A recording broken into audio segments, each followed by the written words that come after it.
cannot believe I haven't done this guy yet.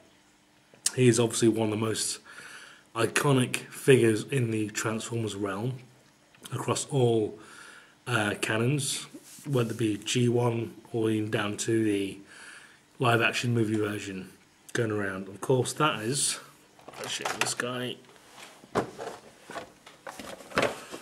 Optimus Prime. Yeah, this guy really needs no introductions as a character, as an icon. You know, he really does summarise the 80s, which I remember fondly playing with this guy. In fact, it was my grandfather who got me Optimus Prime, and I was out. I don't know. I played him. I've still got him. He's in absolute bits, and this is another one which I purchased a few months ago, if you may remember from one of my previous videos, which is what I'm going to be reviewing today. But taking this guy out, what I've probably decided to do now, if I can, is to review as many primes as I can. For example, G1, Armada, Cybertron, etc, etc, etc, to the different various primes I have. So I'm going to start off obviously with G1. So without further ado, here he is, kind of. Obviously he represents some sort of truck with his trailer there. Nice big red truck. I mean, there's not much to say about it. I mean, I think this summarises exactly what Transformers is all about, because you look at it, it looks exactly like a toy truck for any kind of kid. You know, with the cab and trailer itself there. Obviously that hooks off there. You know, just as it is. Obviously you can see the brake lines and so forth where his arm transforms and so forth. But as the toyness itself, there isn't much kibble at all. Everything is very, very well hidden. And this exactly summarises, obviously, the trailer itself. There's nothing to show. It's a Transformer in any way, shape or form. You know, I could put this on the shelf and quite plainly say it's a truck and a cab and a trailer, and no one would think any different. Which is why I think it works so well. Why the Autobot leader was a truck, I don't know. You know, he could have chosen anything at all, but yeah, it's a truck. A very nice red truck with a blue, whatever that is called, I don't know. But yeah, but in terms of transformation, it's probably one of the most simplest transformations to do. You know, if you don't have an Optimus Prime G1 figure by now, you know, there's so many. There's the Encore versions, the Pepsi versions. I mean, this guy's been duplicated so many times. You know, if you don't have one by now, you know, you don't know what you're missing on. It's just so iconic. You know, there's no two ways about it. Even down to the Masterpiece Prime now, it still embodies exactly what this figure represented to us as kids anyway. Transformation, I said, is very, very simple. Simply fold the back down itself there, flip the feet up, open the two sides, push those back, flip the head over, and there you have Prime. The only thing, of course, was his two fists, which had inserts separately. So, 1, 2. And last but not least, his ion blaster. You know, and that's G1 Prime. Obviously, articulation-wise, he's very limited for his time.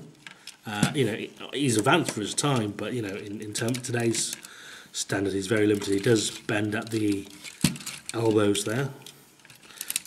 It does turn around 360 on the arms itself there, and it has some kind of posability, but in terms of legs itself, it's pretty much zombie mode with the legs.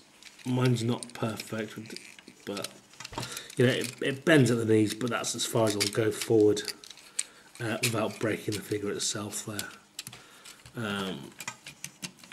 But of course, with Optimus Prime, if I just move to the side there, came the trailer, and obviously he transforms into the base mode, which simply flip out the two stabilizers itself there,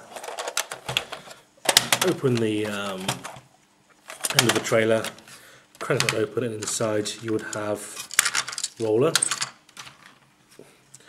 and the, I don't know, command station or whatever you would call it, or I don't know what you call it, little thing with a cockpit. And in there you would set the two missiles like so. I mean, yeah, it does kind of work as a command center, I suppose. I mean, obviously, as the Diaclone figures themselves for the original one, obviously they would actually sit in the seats there, and in the cab. However, of course, with this being the Transformers range as opposed to the Diaclone, everything is, I don't know, they've obviously kept what they've kept in there, but obviously in the sides there you've got little panels as you would do on a, I don't know, commander station. I'm lost for words tonight, it's late. But anyway, yeah. Obviously, with Roller itself, it was just a drone, I know that. Unfortunately, I've lost the hose part, the nozzle on the end.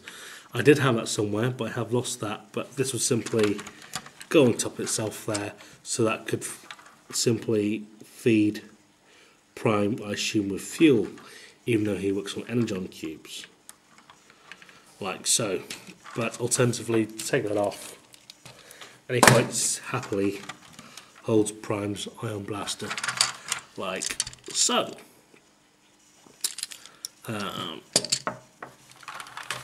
But I mean, there's not a great deal to say about the trailer.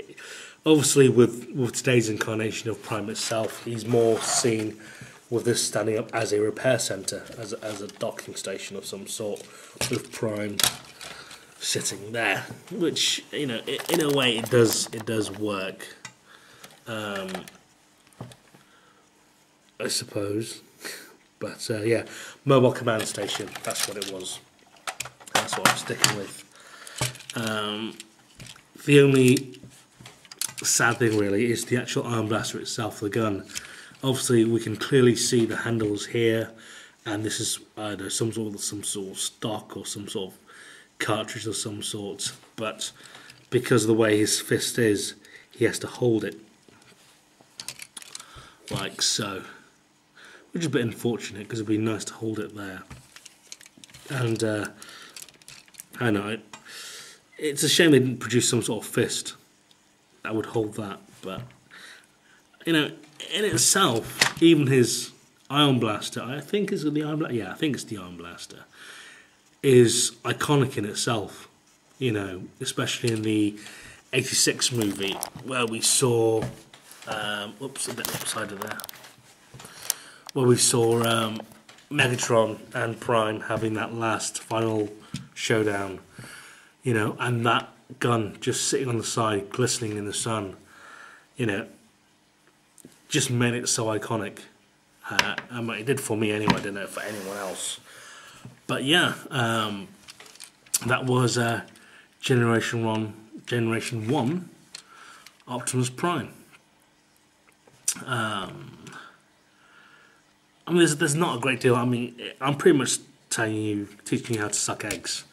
Yeah, I'm pretty sure everyone has, you know, at some point in time had a Prime, and you know, no matter what anyone says, compared to all the different variations of Optimus Prime, this is obviously the most iconic figure of them all.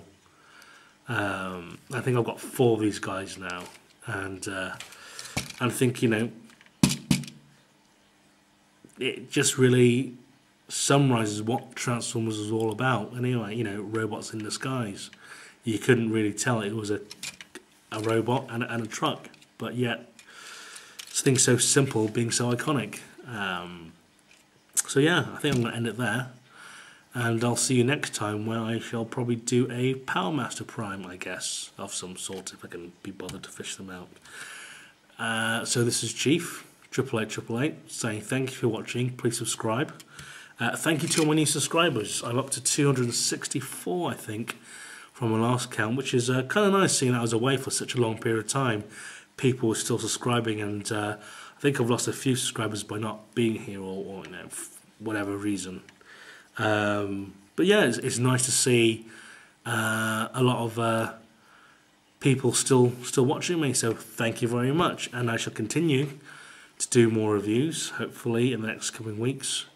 So yeah, I just want to say a big thank you, and hopefully I'll be hitting that 300 subs soon, and we'll take it from there. Anyway, this is Chief 88888 logging off.